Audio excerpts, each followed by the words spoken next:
Oui, Madame la ministre déléguée à la Santé et Services sociaux et à la protection de la jeunesse. La parole est à vous. Vous avez 60 minutes.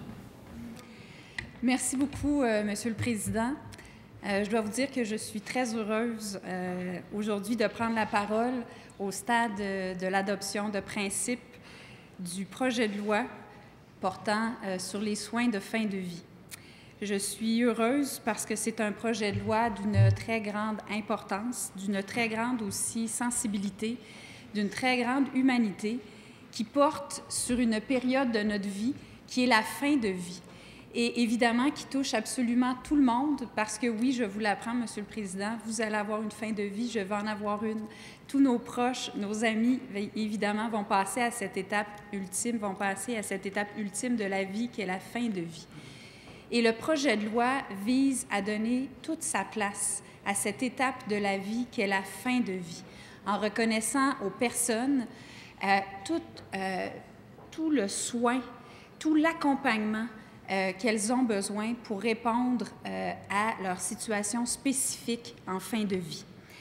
C'est un projet de loi qui s'appuie sur des valeurs fondamentales, des valeurs de solidarité, de compassion, de respect de la personne et aussi de protection, bien sûr, des personnes vulnérables qui sont très importantes dans notre société. Ce qu'on propose dans ce projet de loi, c'est vraiment une vision intégrée de l'accompagnement des personnes en fin de vie, des soins qui doivent pouvoir être offerts aux personnes en fin de vie, afin de répondre, comme je le disais, à toutes les situations qui peuvent se présenter dans cette ultime étape de la vie. Avant d'aller au cœur du projet de loi, j'aimerais bien sûr prendre quelques minutes pour revenir sur l'importante démarche démocratique et citoyenne qui a mené à la présentation de ce projet de loi en juin dernier. Si on se reporte un peu dans le temps, on va se rappeler que nous avons voté unanimement en décembre 2009 une motion qui avait été déposée par l'opposition, donc via ma personne, mais qui, fait rare, a été adoptée à l'unanimité des parlementaires pour mettre en place cette importante commission sur la fin de vie, appelée Commission spéciale sur la question de mourir dans la dignité. Et je vois ma collègue de Hall, que je ne connaissais pas du tout à l'époque et qui était présente lors du dépôt et du débat sur cette motion et qui était intervenue et qui, pour la première fois, était venue me parler et qui, par un heureux hasard, parce qu'il y a beaucoup de heureux hasards dans le cheminement de ce dossier-là, est devenue ma collègue et ma complice dans les travaux qui ont suivi pendant près de 3 ans ensuite pour la commission, parce que nous avons été présidente et vice-présidente de cette commission. Pourquoi, à l'époque, avions-nous déposé cette motion? Pourquoi l'Assemblée avait voté unanimement la mise sur pied de cette commission spéciale? Bien, tout d'abord, parce qu'à l'automne 2009, il faut se rappeler qu'il y a eu un très important rapport du Collège des médecins qui a été déposé après des années de travail d'un comité du Collège des médecins sur les soins de fin de vie, dans lequel le Collège des médecins interpellait l'Assemblée nationale, interpellait ses représentants élus, ses élus québécois, pour chercher avec eux, avec le Collège des médecins, des réponses, pour permettre que l'on puisse donner des réponses aux personnes qui, à ce jour, peuvent être sans réponse à la fin de leur vie, peuvent être sans réponse quant aux souffrances et aux douleurs qu'ils vivent, qu'ils traversent dans cette étape ultime de leur vie. Et le Collège des médecins nous interpellait en nous disant « Plusieurs de nos membres, plusieurs des médecins que nous représentons se retrouvent face à des situations où ils souhaitent accompagner, bien sûr, jusqu'à la fin leurs patients, mais où ils se retrouvent dans des voies sans issue à l'occasion parce qu'ils sont face à des patients souffrants qui, malgré les meilleurs soins que l'on peut leur prodiguer, n'arrivent pas à voir leur souffrance et leur douleur apaisées. Donc, ils en appelaient à la responsabilité des élus québécois de regarder cette question-là, qui en était pour eux et qui en est aussi une pour nous, de compassion, d'accompagnement et de soins que l'on doit prodiguer à quelqu'un en fin de vie. Par ailleurs, à l'automne 2009, il y avait certains groupes dans la foulée de ce rapport, dans la foulée aussi des prises de position des fédérations de médecins, les médecins spécialistes comme les médecins omnipraticiens, qui disaient qu'effectivement, dans leurs membres, notamment via des sondages qu'ils ont effectués, il y avait une certaine détresse face à des situations excessivement complexes en fin de vie. Il y a eu aussi des groupes, je pense à la FADOC, je pense à la FEAS, qui ont rapidement demandé aux élus québécois de faire ce débat. Et il y a aussi eu des citoyens, des personnes qui sont malades, des personnes qui ont accompagné des proches qui ont été très malades, qui ont vécu des moments difficiles en fin de vie, qui, via les médias, de manière, je dirais, médiatique ou par des échanges, ont interpellé à leur tour les élus pour que ces débats-là aient lieu. Et quand j'ai présenté cette motion, M. le Président, je l'ai fait parce que je suis convaincue que quand il y a un débat d'une telle importance, quand des questions aussi fondamentales sont soulevées par la société, c'est la responsabilité des élus dans une démocratie de faire face à la musique et de dire que ce débat, on va le tenir en permettant aux conditions les plus favorables à la tenue d'un débat sain et responsable d'être mises en place. Ces conditions favorables, c'est de dire on va organiser un forum qui va aller vers la population pour pouvoir engager un dialogue profond, un dialogue respectueux, puis un dialogue qui va aller aussi en profondeur de toutes ces questions-là relatives à la fin de vie. Parce que pourquoi la fin de vie est devenue si complexe, Monsieur le Président? Pourquoi ces questions-là se posent avec beaucoup plus d'acuité maintenant que dans le passé? Bien, d'abord et avant tout, c'est parce que, bien sûr, la médecine a connu des avancées extraordinaires, ce qui fait en sorte que les gens vivent beaucoup plus longtemps, mais évidemment, dans certaines circonstances, le prolongement de la vie n'est pas toujours synonyme de qualité de vie. Et évidemment, dans plusieurs de ces circonstances, cette espèce de force incroyable de la médecine en 2013 fait en sorte qu'on est face à des gens qui n'ont plus de force, sont en toute fin de vie, mais qui sont toujours vivants parce que la médecine a eu de ces avancées extraordinaires qui, je crois, il faut saluer. Mais il faut aussi être conscient qu'à certains égards, ces avancées ont eu un effet, je dirais, pervers à la fin de vie pour certaines personnes. Donc, c'est d'autres éléments qui étaient dans le débat et forte de cette conviction que nous devions prendre nos responsabilités, que ce n'était surtout pas aux tribunaux de faire ce travail, que ce n'était surtout pas aux tribunaux de déterminer de l'issue d'enjeux, de débats aussi fondamentaux qui touchent autant les gens dans leur sensibilité, dans leur humanité, leurs valeurs, leurs convictions profondes. J'étais convaincue que c'était un débat qui devait se faire dans notre enceinte, à l'Assemblée nationale, avec les élus de toutes les formations politiques. Et je dois vous dire que j'ai été ravie quand j'ai senti cette même volonté de l'ensemble des parlementaires lorsque la motion a été adoptée à l'unanimité. Alors, par la suite, il y a bien sûr eu cette fameuse commission Mourir dans la dignité, qui a été une commission itinérante, qui s'est déplacée dans 8 villes du Québec après avoir entendu 32 experts, qui est allée à la rencontre des citoyens. Parce que oui, on voulait entendre des experts, oui, on voulait entendre les groupes qui représentent la société civile, mais notre volonté, et elle a été ferme dès le début, c'était d'aller entendre les citoyens, ceux qui vivaient des situations difficiles de maladie, ceux qui avaient accompagné des proches, ceux qui avaient des choses à nous dire quant aux orientations qui devraient être prises concernant toutes ces questions complexes de soins de fin de vie. Et je dois vous dire que le pari a été réussi parce que l'engouement a été énorme. On a eu des centaines de personnes qui sont venues, qui ont déposé des mémoires et fait assez inusité. Les 3/4 des gens, groupes que nous avons entendus, étaient justement des citoyens, des individus, et non pas des associations. Et pour nous, c'était déjà un signe que la consultation était nécessaire, qu'elle suscitait beaucoup d'intérêt, mais surtout qu'elle vraiment arrivait à ses fins d'entendre ce que les gens, ce que la population avait à nous dire.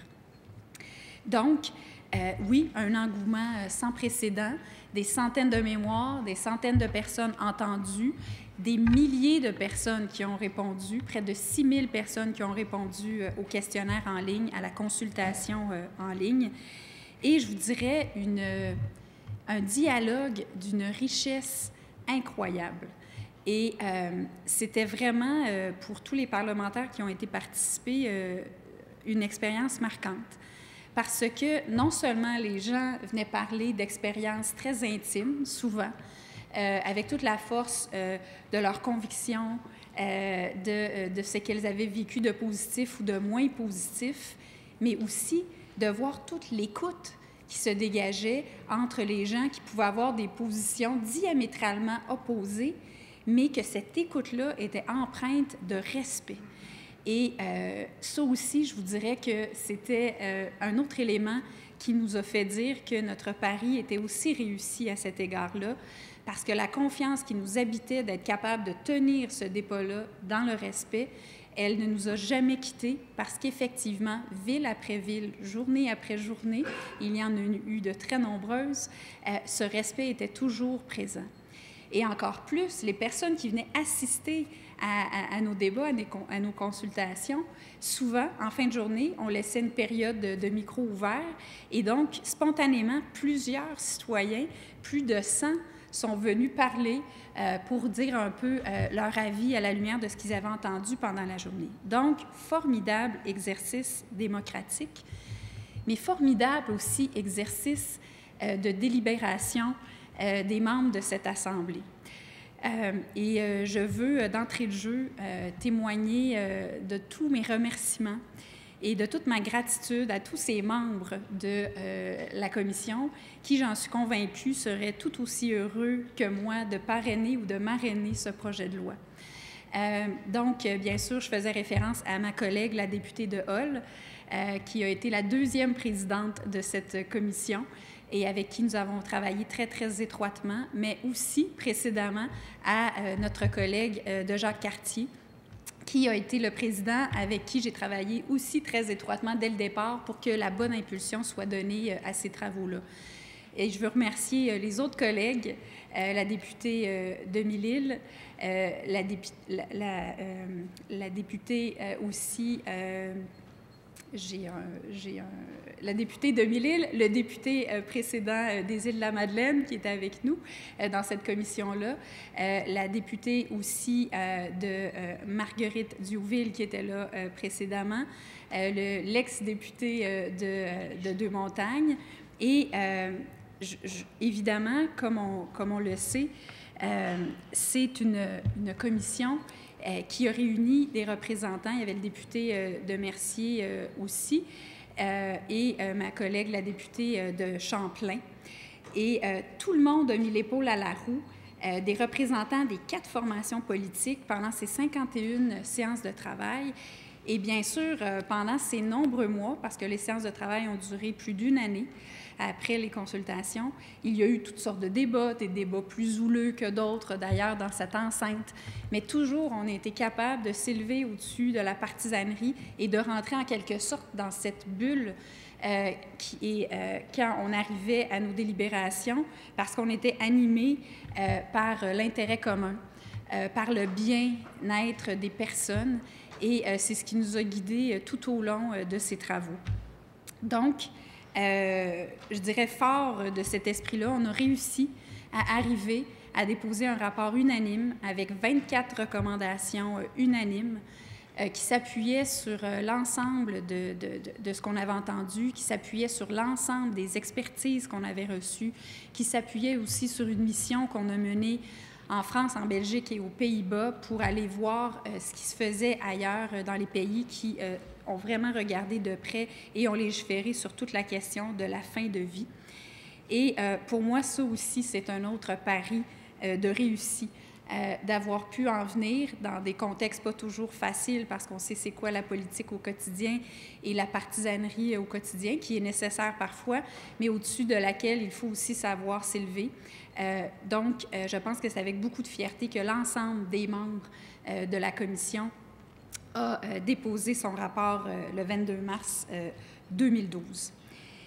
Alors, quand j'ai travaillé, parce que entre-temps, je suis devenue ministre responsable du suivi de ce dossier, et quand j'ai travaillé à l'élaboration du projet de loi pour lequel nous débattons aujourd'hui du principe, je dois vous dire que j'ai été guidée en tout temps par ces travaux-là.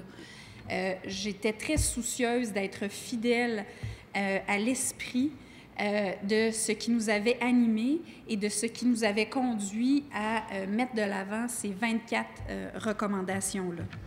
Et je suis très heureuse de voir que depuis le dépôt de ce projet de loi-là, les travaux se continuent.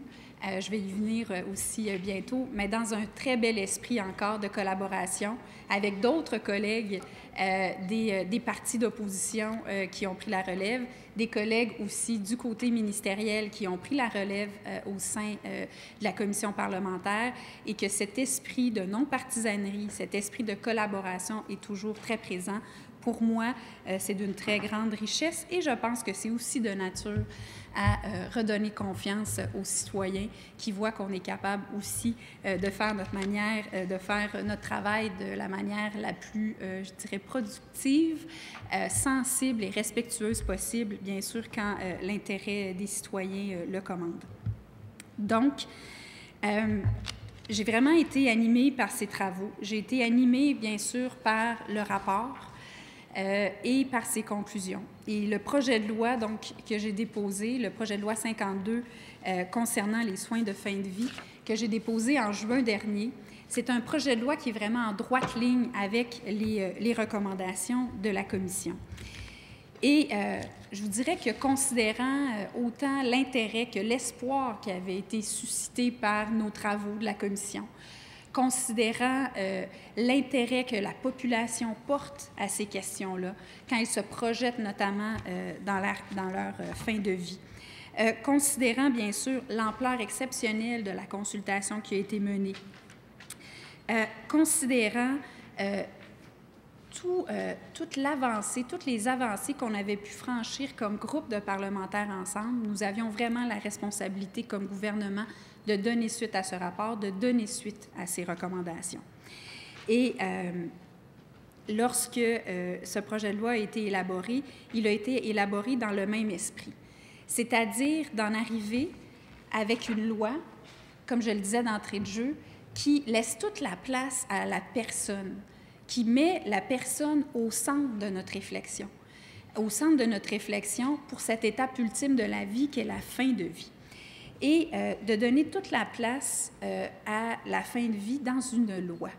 Pourquoi d'ailleurs avoir fait le choix d'une loi spécifique plutôt que d'avoir modifié différentes lois?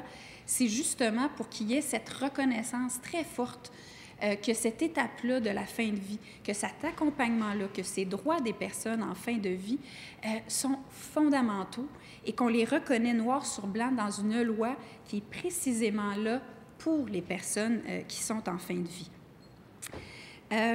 On s'appuie d'abord dans ce projet de loi sur des valeurs que je mentionnais, des valeurs de respect, d'autonomie de la personne, de solidarité, de compassion, de protection des personnes vulnérables, aussi, bien sûr, à cet espoir des Québécois et des Québécoises que l'on réponde à leurs attentes de pouvoir trouver des réponses à leur situation et à leurs besoins spécifiques en fin de vie. Parce que oui, les Québécois et les Québécoises, ils souhaitent pouvoir être rassurés qu'en fin de vie, on va tout faire pour les accompagner adéquatement, qu'on va tout faire pour répondre à leurs souffrances et à leurs douleurs si, malheureusement, ces douleurs et ces souffrances devaient être présentes. Et je pense qu'en soi, le projet de loi a une vertu intrinsèque, mais il a aussi cette vertu de rassurer les gens, de rassurer que qu'importe leur maladie, qu'importe leurs circonstances, qu'importe leurs besoins, qu'importe la complexité de ce qu'ils vivent, on va les accompagner. On ne les laissera pas tomber dans leur demande, dans leur requête d'être soulagés. Donc, le projet de loi vise cet accompagnement et il vise aussi à permettre aux personnes de voir leur volonté respectée en fin de vie. Les volontés qu'elles ont pu établir de manière anticipée, que lorsque, par exemple, elles deviendraient inaptes ou dans un état d'inconscience, ou qu'elles ne seraient plus en mesure de faire valoir par elles-mêmes leur volonté, on pourra référer aux volontés qu'elles auraient exprimées à l'avance et on pourra leur donner tout leur poids. Ça aussi, c'est très important. Donc, de quoi il en ressort plus spécifiquement dans ce projet de loi? Bien, d'abord, c'est un projet de loi qui consacre des principes et des droits. Premièrement, il a un premier volet qui porte sur les droits des personnes, l'organisation et l'encadrement relatifs aux soins de fin de vie, donc qui comprennent les soins palliatifs et l'aide médicale à mourir, qui est une option exceptionnelle pour des cas exceptionnels de souffrance exceptionnelle, très, très balisée et encadrée. Et je vais y revenir un petit peu plus tard. Et deuxièmement, il y a tout ce volet, donc, dans le projet de loi en lien avec le respect de l'autonomie et des volontés de la personne, qui est la mise en place du régime des directives médicales anticipées afin de reconnaître précisément la primauté des volontés exprimées clairement et librement par une personne. Donc, je vais quand même me permettre de vous lire les principes qui doivent guider toute l'interprétation de ce projet de loi et qui nous ont guidés dans son élaboration. Premièrement, et c'est à l'article 2 du projet de loi, le respect de la personne en fin de vie et la reconnaissance de ses droits et libertés doivent inspirer chacun des gestes posés à son endroit. Deuxièmement, la personne en fin de vie doit en tout temps être traitée avec compréhension, compassion, courtoisie et équité, dans le respect de sa dignité, de son autonomie, de ses besoins et de sa sécurité. Et troisièmement, les membres de l'équipe de soins responsable d'une personne en fin de vie doivent établir et maintenir avec elle une communication ouverte et honnête. Et ça, c'est très important pour s'assurer que la personne et ses proches savent en tout temps à quoi s'en tenir, qu'ils connaissent l'état de leur situation, leurs pronostics, leurs options, leurs droits. C'est fondamental parce qu'on s'est rendu compte dans le courant des travaux de la commission spéciale qu'il y avait encore beaucoup de tabous, qu'il y avait encore beaucoup de difficultés à aborder ces différents enjeux-là très sensibles en fin de vie. Et c'est pourquoi c'est si important que ce principe de la communication ouverte, transparente et continue soit au cœur du projet de loi. Donc, le projet de loi vient prévoir noir sur blanc les droits des personnes en fin de vie en matière de soins. Il consacre tout d'abord le droit de refuser ou d'interrompre un soin, même s'il est nécessaire, même s'il devrait être nécessaire pour qu'une personne puisse être maintenue en vie. Ce qui veut dire, par exemple, le droit d'être débranché d'un respirateur, le droit d'arrêter, de cesser des traitements comme de cesser une dialyse, par exemple. C'est un droit qui existe déjà dans notre jurisprudence, mais qui, maintenant, est établi dans notre législation à travers ce projet de loi. Mais surtout, le projet de loi prévoit le droit pour toute personne dont l'État le requiert de recevoir des soins de fin de vie. Et il prévoit que ces soins peuvent être offerts autant en centre hospitalier, en CHSLD, donc dans un établissement, en maison de soins palliatifs qu'à domicile. Ça aussi, c'est une avancée importante. Pour la première fois dans la loi, on reconnaît formellement l'importance, on consacre l'importance des soins palliatifs, de l'accès aux soins palliatifs. On en fait un droit formellement reconnu dans le projet de loi. Donc, les personnes en fin de vie ont un droit d'avoir accès aux soins de fin de vie, dont les soins palliatifs. Et on va très loin dans le projet de loi en faisant en sorte que tous les établissements devront se doter d'une politique et d'un programme clinique de soins de fin de vie pour s'assurer que les personnes vont recevoir en fin de vie tous les soins qu'elles sont en droit de recevoir. Donc ça, c'est très important. Pourquoi c'est si important de consacrer les soins palliatifs? Parce que les soins palliatifs, Monsieur le Président, c'est la réponse par excellence aux situations de souffrance des gens en fin de vie. La très grande majorité des gens reçoivent des soins palliatifs et voient leurs souffrances et les difficultés qu'ils vivent en fin de vie atténuées, apaisées par les soins palliatifs, qui, au-delà de soins, sont aussi une approche, sont aussi, je vous dirais, une avancée en termes d'interdisciplinarité et de prise en compte de la personne dans toute la complexité de sa situation globale. Donc, les soins palliatifs, ça tient compte autant des besoins physiques que psychologiques et émotifs, spirituels d'une personne, ainsi que de ses proches, de sa famille. Donc, cette approche-là, elle est très, très fondamentale et on vient consacrer son importance dans le projet de loi en reconnaissant comme tel l'existence et ce droit, donc, aux soins palliatifs. Et ce n'est pas désincarné, et je tiens à le dire et à le redire, notre engagement dans le projet de loi pour les soins palliatifs, il se traduit aussi très concrètement dans le travail que l'on fait présentement au gouvernement, que je mène présentement pour améliorer les soins palliatifs, pour les bonifier. Et d'ailleurs, à cet égard, on a annoncé au mois de mai dernier un 15 millions d'investissements, de nouveaux investissements en soins palliatifs, dont un 11 millions pour les soins palliatifs à domicile et un 4 millions pour développer des nouveaux lits et consolider les lits existants. Et aujourd'hui, j'ai eu le privilège d'annoncer les premiers effets très, très concrets de ce 15 millions en disant que pour cette année, 47 nouveaux lits dédiés, donc d'ici le mois de mars, vont être ajoutés. Et par ailleurs, qu'on va être en mesure de bonifier, avec ce qu'on a annoncé au mois de mai, de 13 % le soutien qu'on offre aux maisons de soins palliatifs. Donc, on va rehausser de 13 % le financement qui est accordé présentement aux maisons de soins palliatifs. C'est un engagement formel. Ma collègue de Gatineau m'a entendu souvent, à maintes reprises, le dire pendant les consultations qui se sont terminées il y a une dizaine de jours. Mais pour nous, ces deux chantiers, le projet de loi et le chantier des soins palliatifs, sont liés et ils sont menés de pair. Et je suis heureuse de pouvoir aussi donner des résultats concrets en toute transparence de ce qu'on réussit à faire avec cet investissement supplémentaire.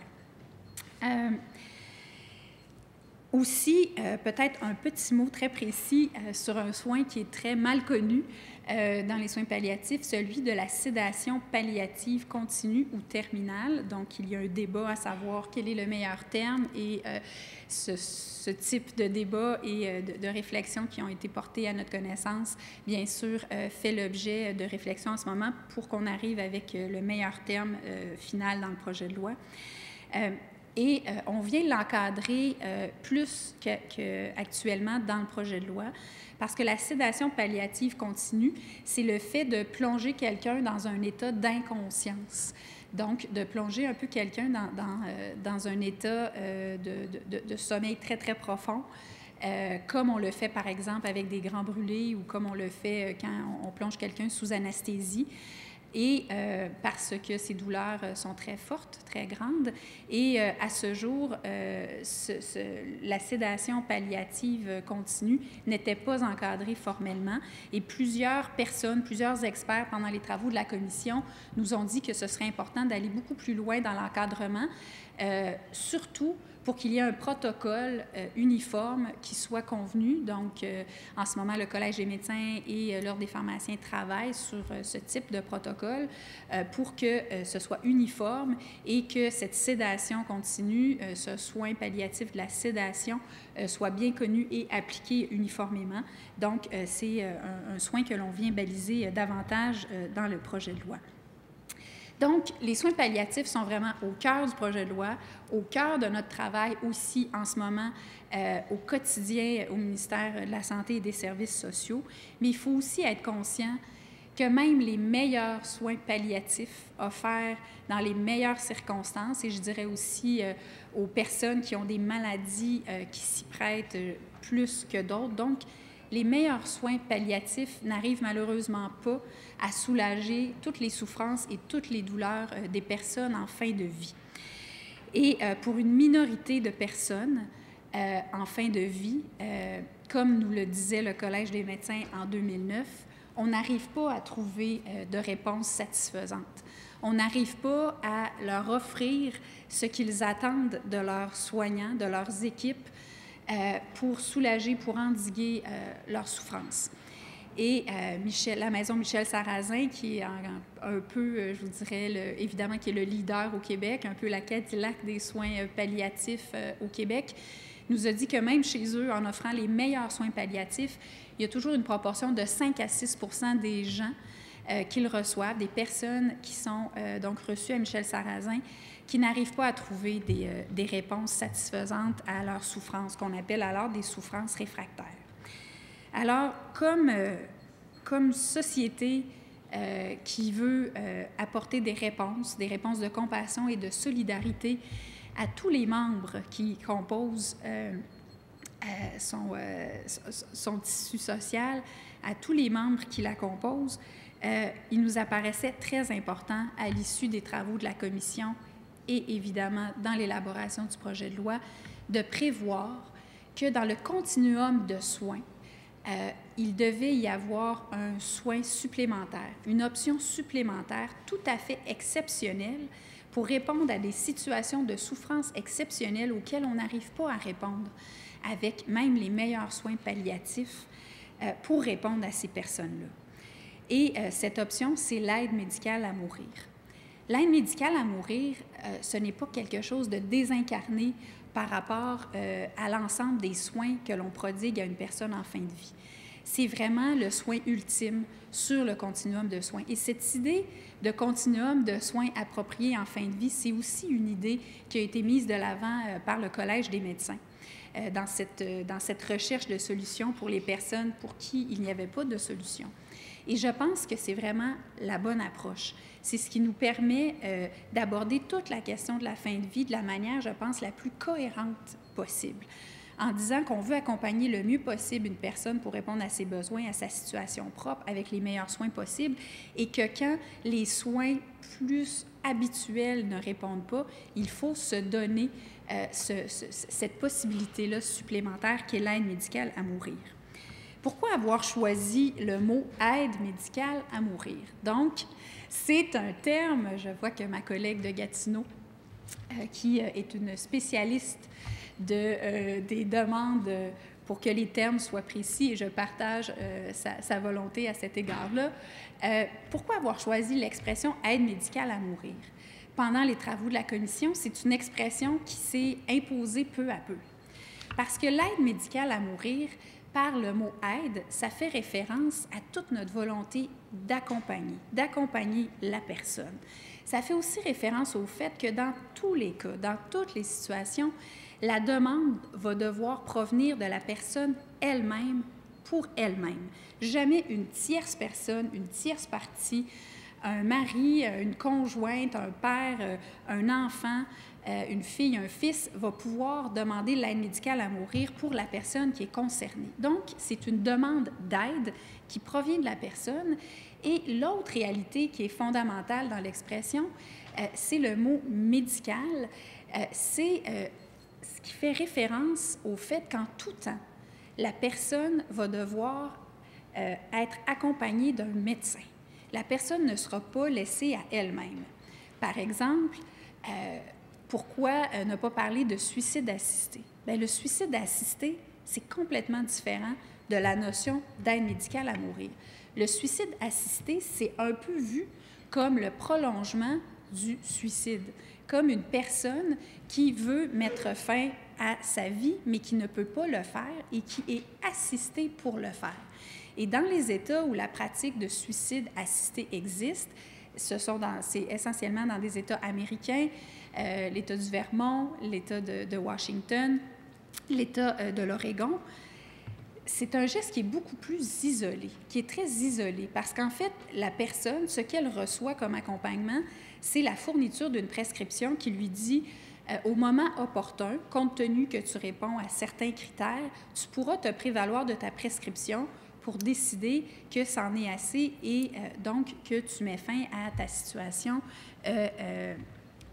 la situation qui pour toi est intenable. Pour nous, c'était fondamental de ne pas être dans une logique comme celle-là. D'où l'idée de l'accompagnement en tout temps, du continuum de soins et de la présence du médecin, et je vais y venir un peu plus tard aussi, de l'équipe interdisciplinaire aussi qui est en lien avec le médecin. Et la différence entre l'aide médicale à mourir et l'euthanasie, qui est un autre terme qu'on entend beaucoup, c'est quoi? Bien, c'est essentiellement les deux éléments dont je vous faisais part au départ. C'est le fait que, contrairement à l'euthanasie, l'aide médicale à mourir en tout temps ne doit provenir d'une demande de la personne et en tout temps doit se faire dans un contexte médical avec un accompagnement médical, ce qui ne va pas de soi avec la notion d'euthanasie. Donc, c'est le terme qui a émergé, c'est le terme qui est retenu dans le projet de loi et c'est plus qu'un terme, c'est une réalité qui s'inscrit parfaitement dans cette notion plus générale d'un continuum de soins appropriés de fin de vie. Évidemment, ce n'est pas un soin qui est banal et c'est pourquoi il est encadré de manière excessivement stricte, il est balisé de manière très, très serrée dans le projet de loi. Alors, pour qu'une personne puisse avoir accès à l'aide médicale à mourir, la personne doit être en fin de vie. Ça, c'est très important. Certains nous ont soulevé la question lors des consultations. Qu'est-ce qui fait en sorte qu'une personne, par exemple, qui est lourdement handicapée, qui est quadraplégique à la suite d'un accident, qu'est-ce qui fait en sorte qu'elle pourrait ou qu'elle ne pourrait pas se prévaloir d'une telle aide? Ou qu'est-ce qui fait en sorte qu'une personne qui subit une dépression majeure pourrait ou ne pourrait pas se prémunir d'une telle aide? Eh bien, c'est simple. La personne doit être en fin de vie. Donc, ça exclut bien sûr les situations de handicap, ça exclut bien sûr les situations qui peuvent être très difficiles, comme celle d'une dépression, comme celle d'une maladie, mais qui est passagère, parce que la personne doit être en fin de vie. Et tout le projet de loi porte sur la fin de vie, sur les personnes en fin de vie. Donc, bien sûr, c'est un soin, l'aide médicale à mourir, qui est réservé aux personnes en fin de vie. Mais la personne doit être en fin de vie, mais elle doit aussi répondre à plusieurs critères qui sont très, très stricts prévus à l'article 26. Donc, elle doit être majeure, apte à consentir aux soins et elle doit aussi être atteinte d'une maladie grave et incurable. Donc, encore une fois, on voit que ça ne peut pas être une condition ou un état, mais ça doit bien être une maladie qui soit en cause. Sa situation médicale doit se caractériser par un déclin avancé et irréversible de ses capacités.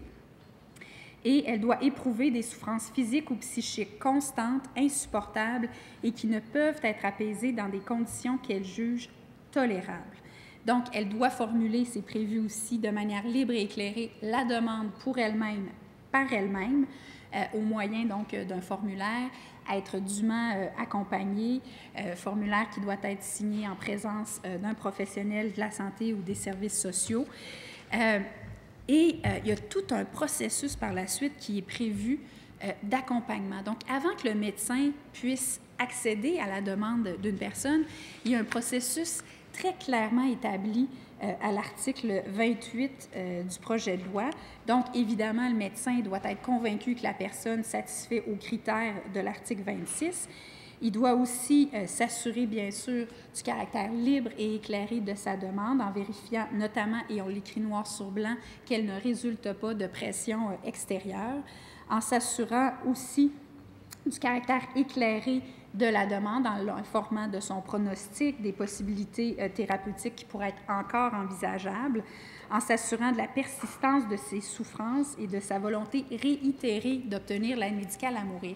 La personne ne peut pas se lever un beau jour et dire « je souffre et je veux que maintenant ces souffrances arrêtent ». C'est une demande qui doit être persistante, donc qui doit être répétée par la personne et le médecin devra aussi s'entretenir donc avec l'équipe de soins qui est en contact régulier avec la personne en fin de vie de cette demande-là et des proches si la personne le demande. Donc, je pense que vous êtes en mesure de constater, Monsieur le Président, que c'est un encadrement qui est très strict.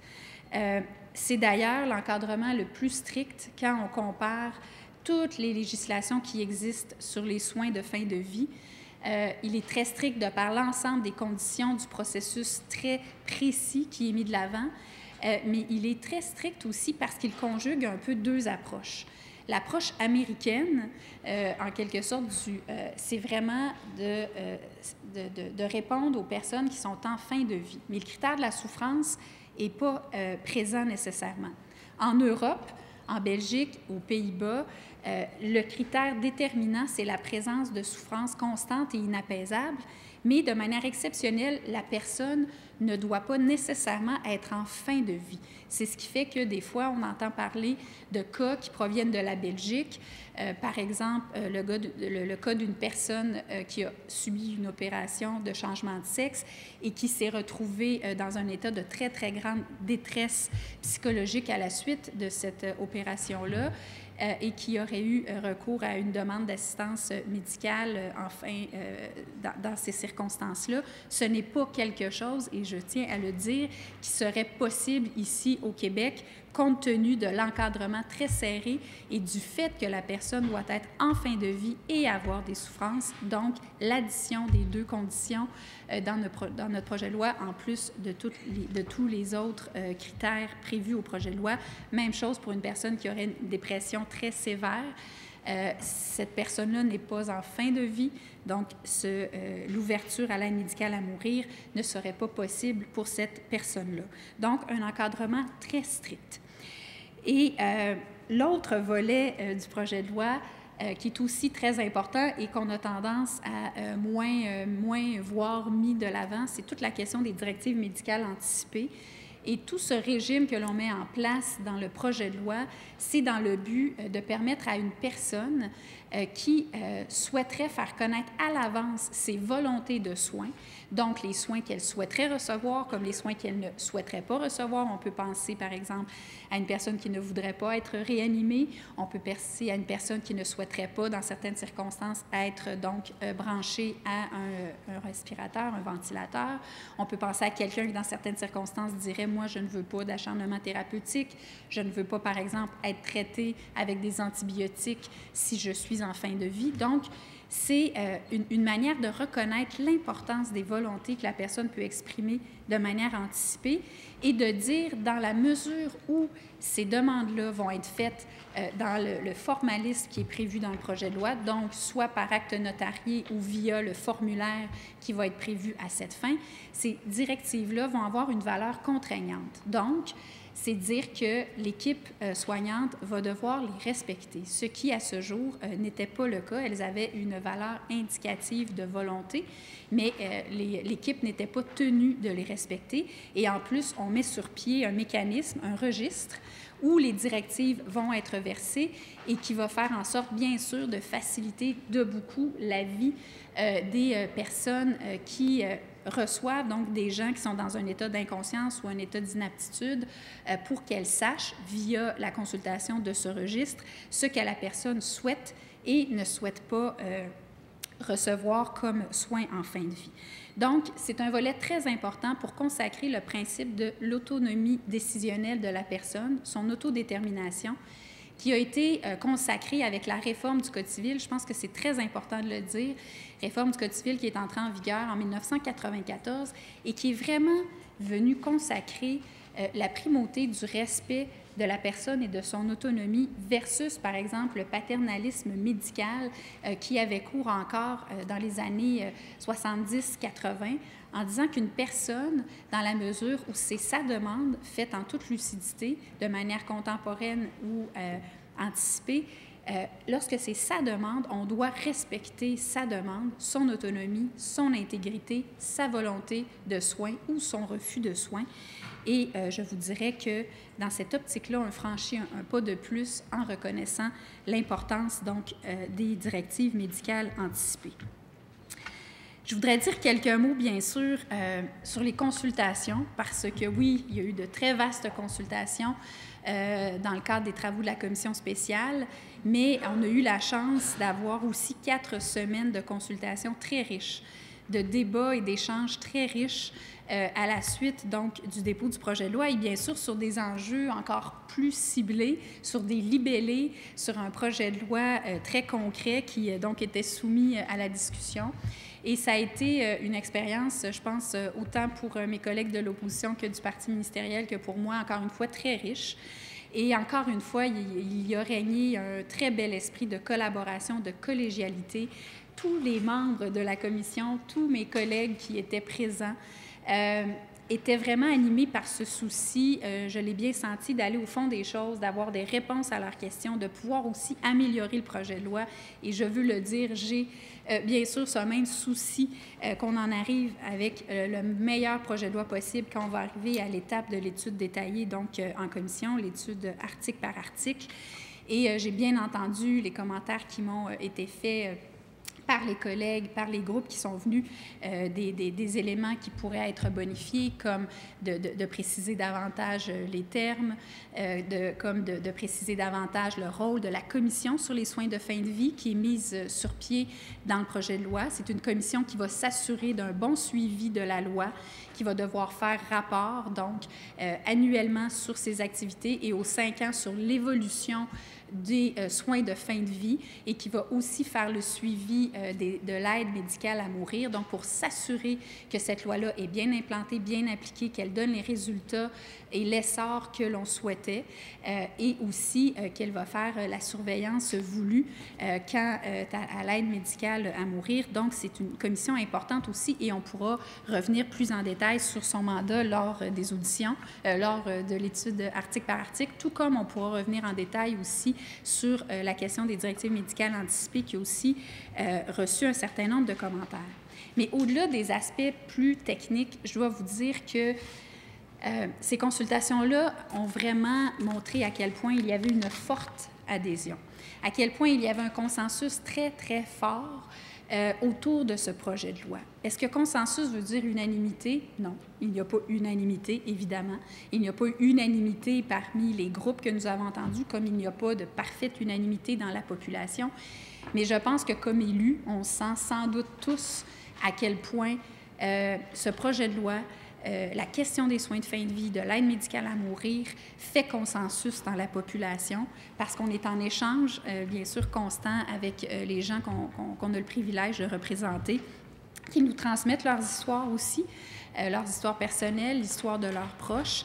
Et vous savez, je dis souvent que ce ne sont pas les sondages qui nous ont guidés dans ce projet de loi-là. Parce que si c'était les sondages, on n'aurait pas fait 4 ans de travaux. Ça va faire bientôt 4 ans qu'on travaille sur ce dossier-là. On aurait dit qu'il y a une très forte majorité de Québécois et de Québécoises qui sont en faveur donc d'une aide médicale à mourir, parce que depuis 20 ans, c'est constant, c'est toujours autour de 75 à 80 %. Pendant le débat de la commission spéciale, ça a même monté à plus de 80 %. Donc, il y a ce très fort consensus. Mais l'idée, ce n'était pas de se baser sur des sondages et de dire on fait l'économie d'un débat. L'idée, c'était de faire ce débat, d'aller voir avec les gens toute la complexité des enjeux, d'aller voir la solidité aussi de ces impressions-là. Et je dois vous dire qu'autant on le vit, je pense, au quotidien, de par les commentaires qu'on reçoit de notre population. Moi, je dois vous dire qu'à chaque fois que je fais mon épicerie, j'ai au minimum 2 personnes qui viennent me parler de ces enjeux de fin de vie en me disant combien elles espèrent que ce projet de loi va devenir loi. Mais ce consensus-là, on l'a très bien senti aussi pendant les travaux parce que le Collège des médecins, en partant, les 2 fédérations de médecins, le Barreau du Québec, la Chambre des notaires, la protectrice du citoyen, les représentants des comités d'usagers, l'Office des personnes handicapées du Québec, l'Ordre des infirmières, l'Ordre des travailleurs sociaux, en fait, tous les ordres professionnels, les grands organismes aussi, je dirais, représentatifs et représentant les personnes les plus vulnérables sont très majoritairement venus se prononcer pour le projet de loi. Et d'ailleurs, je pense que c'est important de rappeler certains éléments qui ont été mis de l'avant. Le Collège des médecins nous a dit « Ce projet de loi constitue à nos yeux un jalon très important dans la réflexion sur les soins de fin de vie et il devrait être adopté. Permettez-nous d'entrée de jeu de souligner le travail exceptionnel effectué sur ce sujet complexe et sensible par tous les parlementaires. » La Fédération des médecins spécialistes a dit qu'il s'agissait d'une pièce législative bien rédigée, équilibrée, réfléchie, au ton posé et respectueux, qui répond aux demandes exprimées par la grande majorité de la population du Québec et des médecins. Le barreau a dit que la société québécoise et l'Assemblée nationale avaient toutes les raisons d'être fiers d'avoir fait ce débat. Et de leur avis, le projet de loi 52 constitue une avancée importante pour la dignité et l'autodétermination des personnes en fin de vie. Le protecteur du citoyen, je pense que c'est très, très important de parler du protecteur du citoyen parce qu'évidemment, la question de la protection des personnes vulnérables, elle est au cœur de ce projet de loi-là. Et le protecteur du citoyen, la protectrice du citoyen, parce que c'est la personne qui est venue, pas seulement l'institution, nous a dit être consciente du caractère très sensible de ce débat qui fait appel autant à des arguments rationnels qu'à des valeurs personnelles et des croyances intimes. Mais elle nous a dit être d'avis que l'équilibre entre le respect des droits individuels, au premier chef le respect de l'autonomie de la personne et celui de la protection des personnes vulnérables, se reflète dans toutes les dispositions du projet de loi 52. Alors, écoutez, je pourrais continuer. Comme je vous ai dit, les pharmaciens, les infirmières, la Confédération des organismes de personnes handicapées du Québec aussi, qui a manifesté son appui, comme plusieurs regroupements de personnes âgées. La FADOC est venue, d'autres regroupements de personnes, donc de défense des droits en santé mentale, le Mouvement des personnes d'abord du Québec. Donc, un très, très grand consensus s'est dégagé, et plus qu'un consensus, je vous dirais, une volonté ferme de voir que ce projet de loi-là allait continuer sa route et allait être adopté pour le bien des personnes, pour qu'on puisse répondre à toute la complexité des situations de fin de vie. Bien sûr, est-ce que consensus veut dire unanimité? Non. Il y a des réserves et il faut entendre ces réserves. Il y a eu notamment des représentants des personnes handicapées, pas majoritairement, mais des représentants qu'il fallait très bien entendre, qui sont venus nous exprimer leurs craintes, certains regroupements aussi de personnes âgées, d'aînés, tout comme des médecins de soins palliatifs. Et je dois vous dire que j'entends tout à fait leurs réserves, j'entends leurs craintes, comme on les a entendues pendant les 2 ans de travaux de la commission spéciale. Et je dois vous dire que ces craintes-là se situent à 2 niveaux essentiellement. La crainte des dérives, la crainte donc qu'il y ait une pente glissante et qu'il y ait des personnes donc qui puissent recevoir une aide médicale à mourir sans l'avoir demandé expressément. Et l'autre crainte qui est celle de voir, je dirais, un développement moindre ou moins important des soins palliatifs. Et je pense qu'on peut tout à fait comprendre ces préoccupations qui nous sont transmises. Il faut les recevoir tout à fait correctement. Mais il faut aussi savoir y répondre. Et je pense que pour la question du développement des soins palliatifs, notre engagement, il ne fait pas de doute. Encore aujourd'hui, on montre concrètement ce qu'on est en train de faire pour améliorer l'accès aux soins palliatifs, comme on le fait avec les investissements qu'on a mis de l'avant. Et pour ce qui est de la question des risques de dérive, le cadre du projet de loi, et il a été reconnu comme tel par la protectrice du citoyen et les comités d'usagers et le protecteur donc du malade, c'est quand même pas rien. Il est excessivement ferme, excessivement serré. Et je dois vous dire que si j'avais le moindre doute quant à des risques de dérive, je n'aurais pas déposé ce projet de loi-là. Et ce projet de loi-là, il repose sur un cadre excessivement balisé, comme je l'ai dit, le plus balisé, le plus restrictif de toutes les législations en fin de vie qui existent à ce jour. Et il repose aussi sur le fait que l'accompagnement que les personnes reçoivent en fin de vie sur l'idée d'un continuum va faire en sorte qu'évidemment, c'est un très, très petit nombre de personnes qui vont demander l'aide médicale à mourir. Dans les juridictions où cette possibilité-là existe, c'est entre 0,2 et 2 à 2,5 % de l'ensemble des décès. C'est un très petit nombre. Mais c'est important de pouvoir répondre à ce petit nombre. Et la plus forte des balises, comme je le dis souvent, c'est la volonté féroce de vivre. Du jour au lendemain, les gens ne souhaiteront pas « Ah, bon, tiens, soudainement, je veux l'aide médicale à mourir ». Les gens, ils veulent vivre au maximum, mais quand ils sont dans des situations désespérées, des situations excessivement difficiles, les personnes souhaitent aussi pouvoir avoir des réponses à leur situation. Et ce projet de loi-là, il se veut un projet de loi juste, un projet de loi équilibré, un projet de loi qui est basé sur des valeurs fondamentales, puis un projet de loi aussi qui est prudent. Parce que je ne pense pas que c'est la peur qui doit nous guider. Je pense que c'est la prudence. La peur, ça ne fait pas avancer, mais la prudence, ça fait avancer et ça fait avancer correctement. Et je pense qu'en ce moment, on est en train de vivre un moment très important parce que c'est un moment de courage.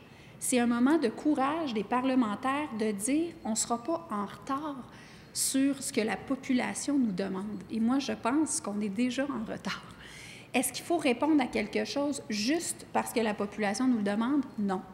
Mais quand on a un appui aussi ferme, aussi fort de la population, quand on a un appui aussi ferme et aussi fort des ordres professionnels concernés, des ordres professionnels médicaux, des ordres professionnels juridiques, des ordres professionnels sociaux et de ces institutions fortes que sont, par exemple, la protectrice du citoyen, et les représentants des comités d'usagers et l'Office des personnes handicapées et la FADOC, je pense que ça commence à faire un énorme consensus. Et je dois vous dire que la question que je posais aux gens qui s'opposent au projet de loi, et ils s'opposent pourquoi au projet de loi? Pour une toute petite partie, qui est la question de l'aide médicale à mourir. Et quand je demandais à ces gens-là, notamment des représentants du milieu de soins palliatifs, qui nous disent, eux-mêmes nous disent qu'il y a des gens, un pourcentage de gens qu'on n'arrive pas à soulager, même avec les meilleurs soins palliatifs. Ma question, c'était toujours, mais qu'est-ce qu'on fait? Qu'est-ce qu'on fait comme société qui met de l'avant la solidarité et la compassion? Qu'est-ce qu'on répond à ces personnes-là à qui on n'arrive pas à offrir de réponse en fin de vie? Qu'est-ce qu'on leur dit? Est-ce qu'on leur dit qu'il y a un plus grand bien qui vaut la peine d'être là et de continuer à souffrir pour un plus grand bien? Il n'y a personne qui a été capable de m'établir un plus grand bien. Il n'y a personne qui a été capable de répondre à cette question-là que j'ai posée systématiquement. Pourquoi?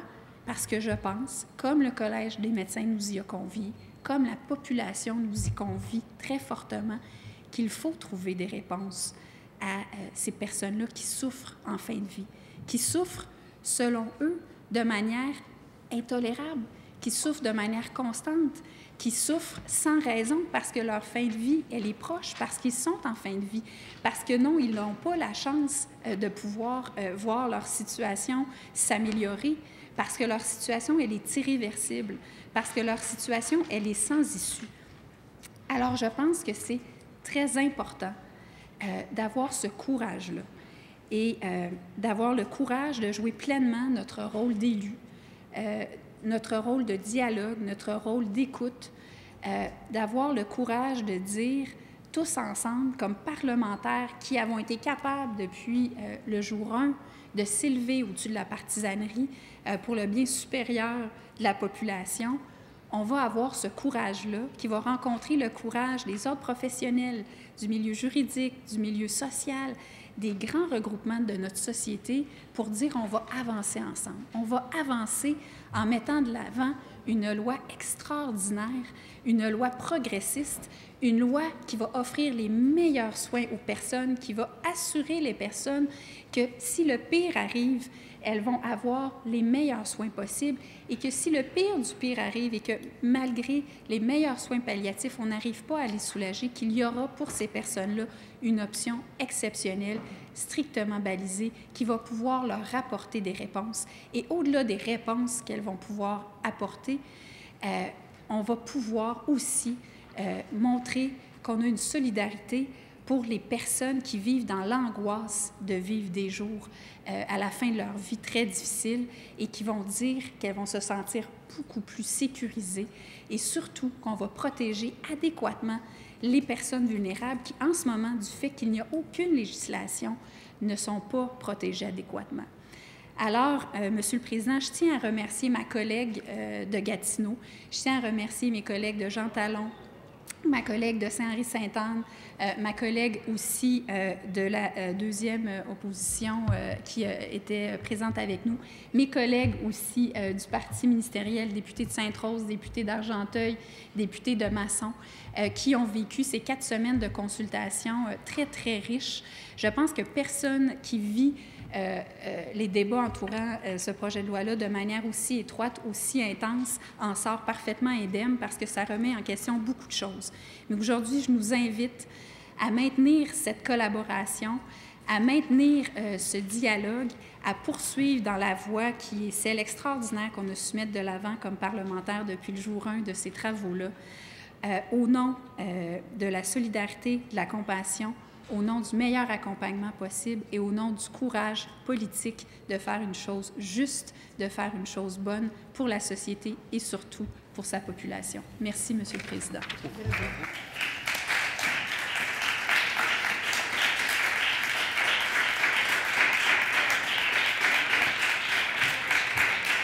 Merci.